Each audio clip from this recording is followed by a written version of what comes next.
Hi guys, welcome back to a new episode of Crazy Gamer. Today in this video, I'm gonna show you how you can update your Scrabble Go's application.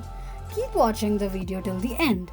To update your Scrabble Go application, firstly go ahead and launch open your Play Store. On the search box at the top, type in Scrabble Go and make a search. You're going to see the search results displayed on the screen. Tap on the application. Now all you need to do is tap on update option just below Scrabble Go application.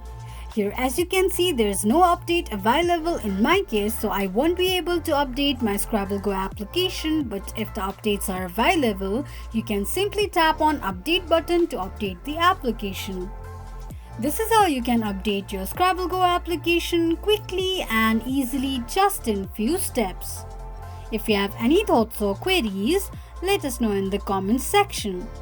Don't forget to subscribe to our channel. Also press the notification bell icon so that YouTube will notify you whenever we post a new video. I hope this video was helpful to you.